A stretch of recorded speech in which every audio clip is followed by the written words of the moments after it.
you all things Philadelphia Eagles this weekend, and certainly my late night on Monday night with Tom Brady and Joe Flacco into my 25th anniversary on Tuesday. And, I'm stacking up some of my favorite guests this week. This dude is one of my favorite all-time dudes, longtime president of HBO Sports. The man's got a gift, and he puts together all sorts of spectacular little tales and stories, and somehow this one made its way to my desk. We welcome Ross Greenberg, former HBO president, back on, and director of all things theatrical and sports. You can follow his journey out at Twitter at Ross Greenberg1. Am I embarrassing you, Ross Greenberg? You know how much I love you, man. Okay. No, I'm okay with it after 40 years. You got 25, you got 15 to go. And I'll never catch you. I'll never catch you. Yeah, but if I retire, you will. You'll never retire. What the hell are you going to do when you retire? You're right. It's like, I guess, artists that paint paintings don't retire either. Dude, this isn't a vocation for you. It's oxygen. I mean, come on. Yeah. Tell everybody where you are right now. You're sitting in a suite producing all of this hockey stuff that you've done every year. People thought you only loved boxing and football and inside the NFL. And it turns out that, you'll do any kind of sport if there's a story to tell, right? Yeah, I guess so. I mean, and NHL hockey has proved to be pretty dramatic in terms of storytelling. These guys are down to earth. We're behind the scenes with 4 teams. Chicago, St. Louis will play on January 2nd. Toronto hosts Detroit on January 1st. And for Epics, we're covering all 4 and getting the usual cool stuff, that the American public doesn't get a chance to see, and the Canadians. Well, I remember your work with the Capitals, you know what I mean? And we crossed paths on the Capitals. They've been a part of the game twice, and a very, very memorable day with my wife and my son and his wife down there in D.C. And, Winter Classic's a wonderful thing, but the story comes to me, and there's a hell of a Baltimore angle here, man. I was at Ronnie Stanley's locker telling him this story. He is the first-round draft pick of the Ravens and left tackle. I was telling him this story like 3 weeks ago, and I swear, Ross, within 24 hours, I had a press release that you were working on the story of Lawrence Phillips. And the reason I told Ronnie Stanley that story is because of John Ogden's role in that story and the Ravens' role in that story, and my dear friend Phil Savage, who told Art Modell that day, if we draft Lawrence Phillips, Mr. Modell, you're never going to have a good night of sleep again, And they drafted John Ogden, and John Ogden's in the, out in Canton with a bust, and he's a legend here in town. And Lawrence Phillips, well, a lot of folks here booed that pick in 1996, Ross, and 20 years later, you're here to document and tell a story about Lawrence Phillips, who coulda, shoulda, woulda been Baltimore's problem, but instead became the St. Louis Rams and Dick Vermeil's issue, and just a true American sports tragedy, right? Yeah, it's a tragedy and a sad tragedy. And, all along the way, I've been fascinated with him and telling his story because as we pick up the paper every day, we read about another player that's committed another silly crime, a DUI, or in his case, a domestic violence issue. We never stop to think why this happens. We always kind of presume that a crazy athlete decided to throw it all away for no good reason. And lo and behold, I just wanted to dive into his story to see if we could uncover a why. And I think we went a long way to explaining it. I mean, this is a guy that had a horrible childhood, really went from foster care to foster care and went to a home in Los Angeles that really housed 300 abandoned kids at one point, which was shut down years after he left. But the fact is that he never really had a chance, and he escaped, into the world of football and became one of the most incredible running backs that college football's ever seen. As you mentioned, his draft was controversial. The Rams took him, didn't give him a bonus, but because they knew it was a crapshoot, but, they thought that they could kind of change his ways the way Tom Osborne did. Well, everybody thought that, right? I mean, isn't that? I mean, that's the truth for every bad actor, right? For every bad actor, no matter who it is, someone will embrace that bad actor and try because somehow, some way, there's a pot of gold at the end of that rainbow. I had an alcoholic mother. I mean, I'm very, very familiar with situations that you want to control. You feel like a little love, a little positive energy, a role model, a good story, a goal, a carrot, and a stick. And it doesn't always work out that way. It's not that simple, right? And it's not black and white, but I'll tell you something.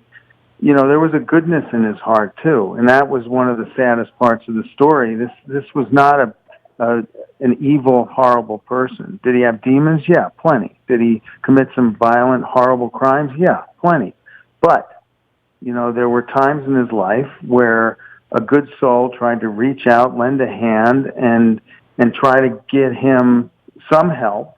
Whether it was Osborne or Vermeil or others, to try to get him over these horrible past incidents that affected him the rest of his life, and just couldn't do it. And so, this is a story of hope as much as it is a story of tragedy. There was hope along the way, and it just couldn't happen. And ultimately, he lost his life in January this year, but 2016. But I know a lot of people have been through a lot, including you, Nestor. But it's time that we start to figure out how we prevent Lawrence Phillips' story from happening again, rather than just to toss it aside and say, "Oh, there goes another one."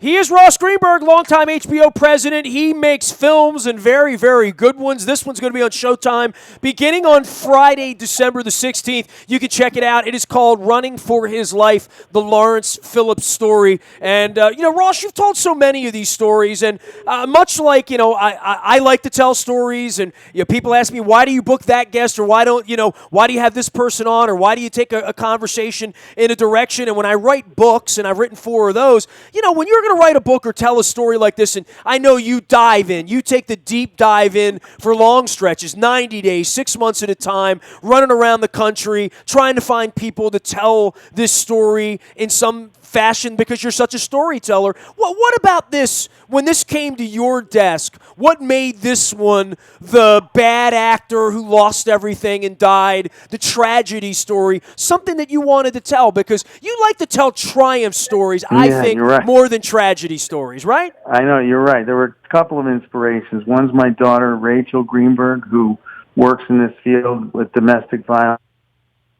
She started her career in college, where she changed the legal aspect of how her university treated domestic violence or sexual assault incidents on her campus, and then she went on to work for the Brooklyn Family Justice Center for Domestic Violence. My wife, Michelle, has been involved for years as not only a teacher of forensic interviewing for sexual abuse victims, but actual person who does those forensic interviews to deal with sexual abuse victims. So I kind of am keenly aware of the cause and how this kind of has evolved in the American culture.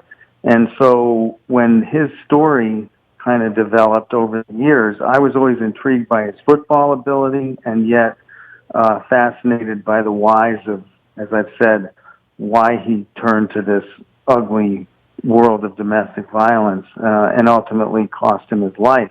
So those two things, the ups and downs, thrill of victory, agony of defeat, agony of life in his case, really propelled me to do the documentary, along with some kind of thoughts about my family. And, there's a social good that can come out of a documentary like this, and that's something that I feel strongly about. Well, it has to tell that story, right? There has to be some hope in a story you tell, because it's the kind of dude you are, right?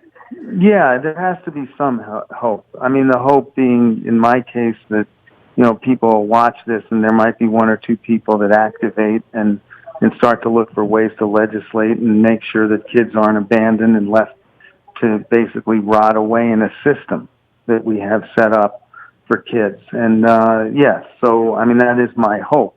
But I also am understanding the fact that I went out of my comfort zone on this documentary, and I enlisted some of the great investigative journalists in sports, with Armin Katayan and Al Brigante, who I got from CBS News. from 48 Hours upon his retiring, and Lars Anderson, who works for Bleacher Report and used to work for SI. So, I enlisted some real pros, and we really dove deep to figure out, how this story evolved.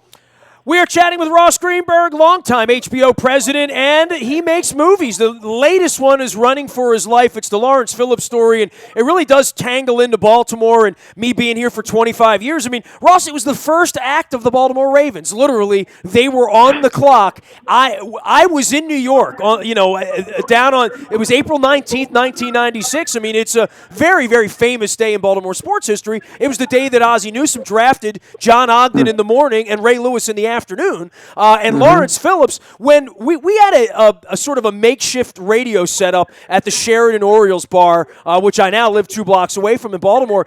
The pick, there was no stadium at the time, right? I mean, the Ravens didn't even have a color. All they had was a name. They had black and white uniforms at that point, and the room booed dramatically that John Ogden was selected, this big tackle from UCLA. The team already had a tackle in Tony Jones, and they wanted Lawrence Phillips so bad, and Art Modell can't go back to Cleveland. He's getting kicked by the Dogs.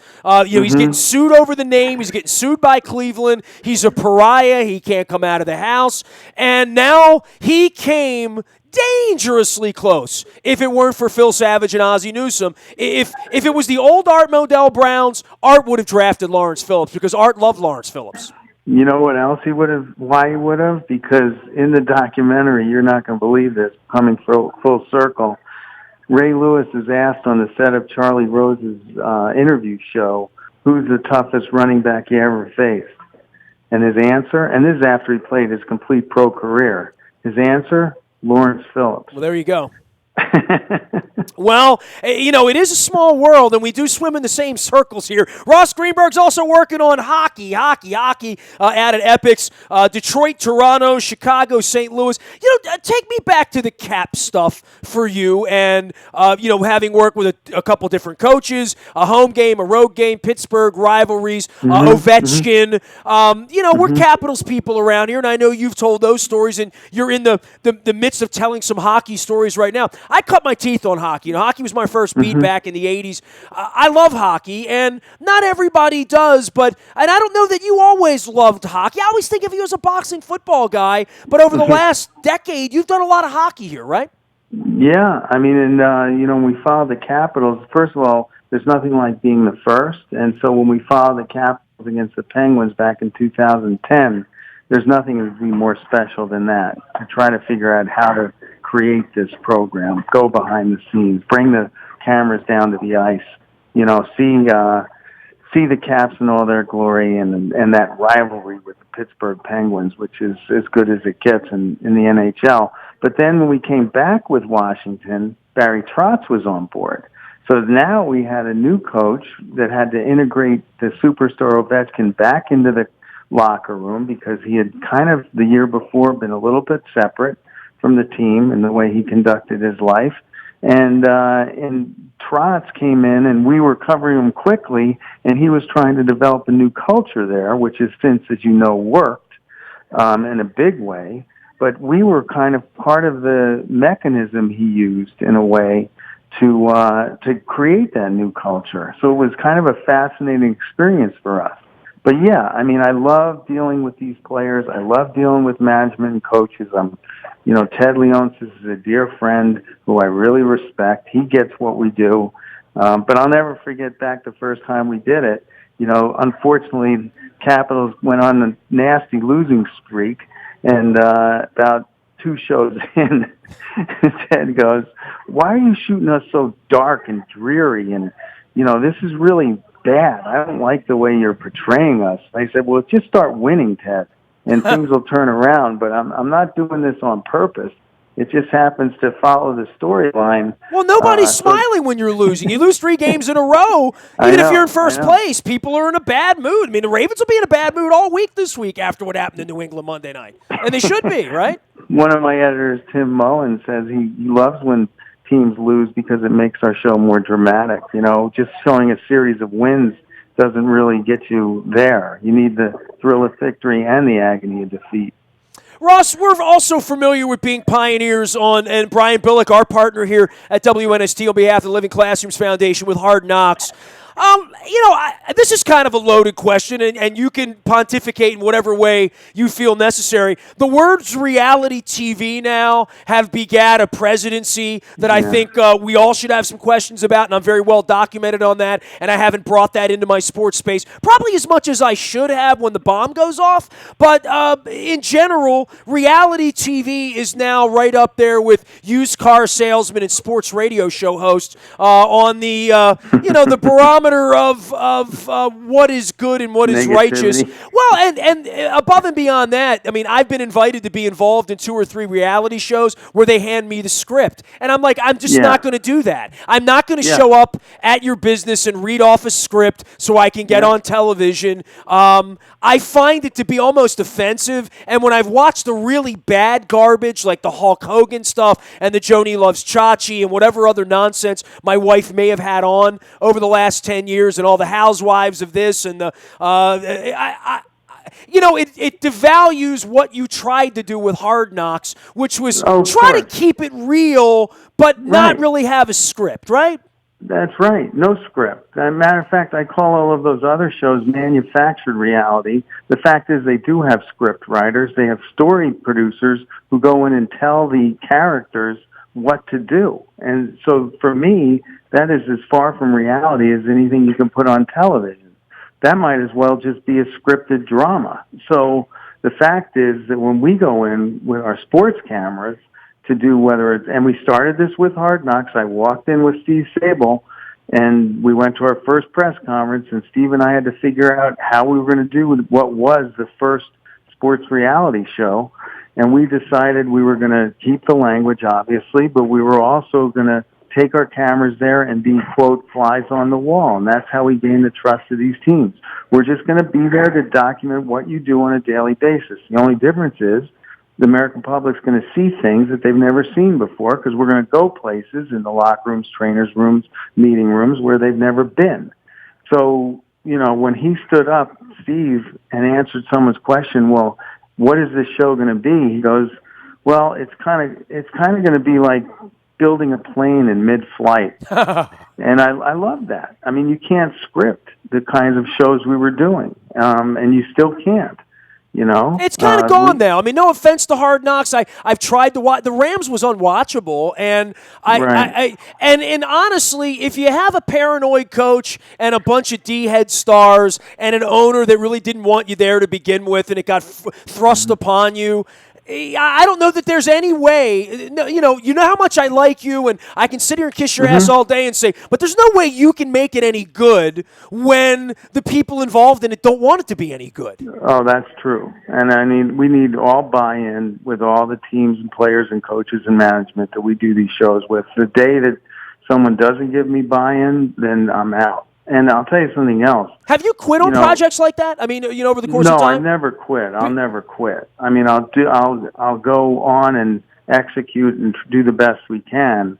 But I will say this, that being in the middle of it now, it's refreshing when you have to kind of orchestrate a new kind of show. In the past, this show that we're doing this year was concentrating on 2 teams participating in 1 game.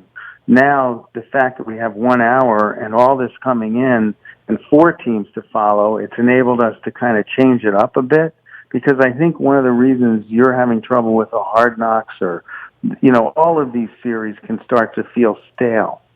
I can tell you exactly what Hard Knocks is going to be next year, because it's the same thing it's been the last 10 years. They get a couple of kids, a couple of families, they put them together, they go play a game, they get on the bus, someone gets hurt, something awful happens, someone gets cut, grab your playbook, and let's go play football, right?